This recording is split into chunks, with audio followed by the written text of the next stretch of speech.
السلام علیکم ورحمۃ اللہ وبرکاتہ۔ نبی اکرم صلی اللہ علیہ وسلم نے اپنی زندگی کے آخری رمضان میں 3 دن تراویح پڑھی۔ صحابہ کرام کا جمع غفیر جمع ہو رہا تھا،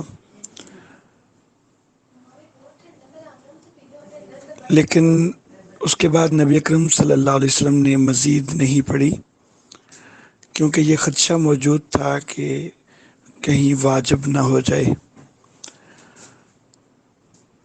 حضرت ابوبکر صدیق رضی اللہ تعالیٰ عنہ، ان کا ایک اپنا ذوق تھا کہ جو کام نبی اکرم صلی اللہ علیہ وسلم نے کیا ہے وہی کرنا ہے، جو نبی صلی اللہ علیہ وسلم نے نہیں کیا وہ ہر ممکن حد تک نہیں کرنا۔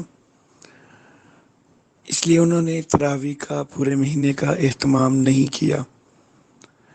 لیکن حضرت عمر فاروق رضی اللہ تعالیٰ عنہ کا ایک اپنا ذوق تھا کہ نبی اکرم صلی اللہ علیہ وسلم اس نماز کو پڑھنا چاہتے تھے، صرف امت کی آسانی کے لیے آپ نے نہیں پڑھا کہ امت کے لیے یہ واجب نہ ہو جائے۔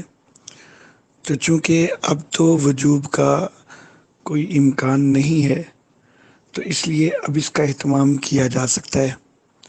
چنانچہ حضرت عمر فاروق رضی اللہ تعالیٰ عنہ نے اپنے دور میں پورا مہینہ 20 رکعت نماز تراویح کا اہتمام کیا، اور نبی اکرم صلی اللہ علیہ وسلم کا فرمان ہے کہ علیکم بسنتی و سنت الخلفاء الراشدین المہدیین، کہ تمہارے اوپر میری سنت بھی لازم ہے اور خلفاء راشدین المہدیین کی سنت بھی لازم ہے۔ اب نبی اکرم صلی اللہ علیہ وسلم کے اس فرمان کی بنا پر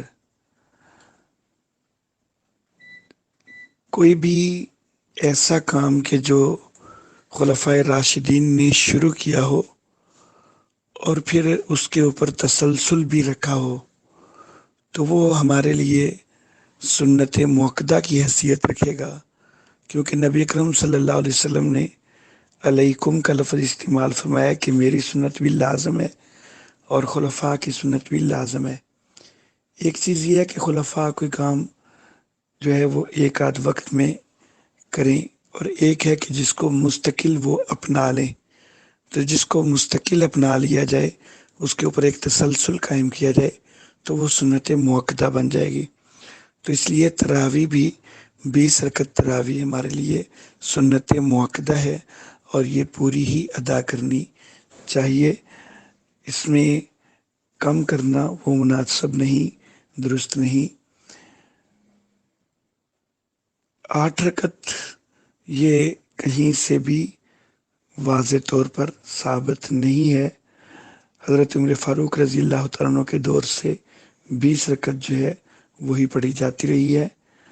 بہرحال دور حاضر میں کچھ احباب 8 رکعت پڑھ رہے ہیں، تو میں جو ہے اس مسئلے کو مزید جو ہے وہ ذکر اس لیے نہیں کرنا چاہتا کہ الجامعۃ المحمدیہ کے گروپس میں اختلافی مسائل ذکر نہیں ہوتے، تو اس لیے صرف میں نے اپنا موقف تو ذکر کر دیا ہے، لیکن اس کے اوپر دلائل وغیرہ تفصیلی تبصرہ اس سے معذرت خواہ ہوں، اور نہ ہی میں اس کو بحث کا جو ہے وہ موضوع بنانا پسند کروں گا جامعہ کے گروپس میں۔